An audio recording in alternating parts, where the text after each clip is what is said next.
Actes chapitre 3. Il était 3 heures de l'après-midi, l'heure de la prière. Pierre et Jean montaient ensemble au temple.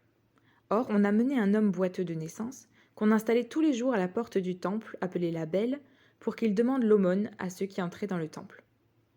Voyant Pierre et Jean sur le point d'y entrer, cet homme leur demanda l'aumône. Pierre, accompagné de Jean, fixa les yeux sur lui et dit « Regarde-nous !» Il les regardait attentivement, s'attendant à recevoir d'eux quelque chose. Alors Pierre lui dit « Je n'ai ni argent ni or, mais ce que j'ai, je te le donne. Au nom de Jésus-Christ de Nazareth, lève-toi et marche. » Puis il le prit par la main droite et il le fit se lever. Ses pieds et ses chevilles s'affermirent immédiatement. D'un bond il fut debout et se mit à marcher. Il entra avec eux dans le temple, marchant, sautant et adressant des louanges à Dieu. Tout le peuple le vit marcher et louer Dieu.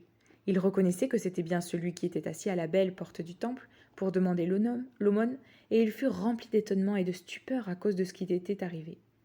Comme il ne quittait pas Pierre et Jean, tout le peuple stupéfait accourut vers eux au portique appelé portique de Salomon. Quand Pierre vit cela, il dit au peuple « Israélites, pourquoi vous étonnez-vous de ce qui s'est passé ? Pourquoi fixez-vous les regards sur nous, comme si c'était par notre propre puissance ou par notre piété que nous avions fait marcher cet homme ? Le Dieu d'Abraham, d'Isaac et de Jacob, le Dieu de nos ancêtres, a révélé la gloire de son serviteur Jésus, celui que vous avez fait arrêter et renier devant Pilate qui était, lui, d'avis de le relâcher. Mais vous avez renié celui qui était saint et juste, et vous avez demandé qu'on accorde la grâce d'un meurtrier. Vous avez fait mourir le prince de la vie, que Dieu a ressuscité, nous en sommes témoins. C'est par la foi en son nom qu'il a raffermi celui que vous voyez et connaissez. C'est la foi en Jésus qui a donné à cet homme une entière guérison en présence de vous tous.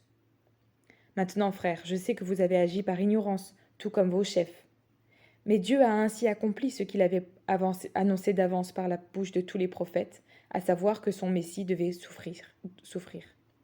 Changez donc d'attitude et convertissez-vous pour que vos péchés soient effacés. Alors des temps de rafraîchissement viendront de la part du Seigneur, et il enverra le Messie qui vous était destiné, Jésus. C'est lui que le ciel doit accueillir jusqu'au moment de la restauration totale dont Dieu a parlé depuis longtemps par la bouche de tous ses saints prophètes. Moïse a dit en effet à nos ancêtres « Le Seigneur votre Dieu fera surgir pour vous, parmi vos frères, un prophète comme moi. Vous l'écouterez dans tout ce qu'il vous dira. Celui qui n'écoutera pas ce prophète sera exterminé du milieu du peuple. » Tous les prophètes qui ont parlé depuis Samuel et ses successeurs ont aussi annoncé ces jours-là. Vous êtes les héritiers de ces promesses des prophètes et de l'alliance que Dieu a conclue avec nos ancêtres en disant à Abraham « Toutes les familles de la terre seront bénies en ta descendance. » C'est pour vous d'abord que Dieu a fait surgir son serviteur Jésus, et il l'a envoyé pour vous bénir, en détournant chacun de vous de ses mauvaises actions.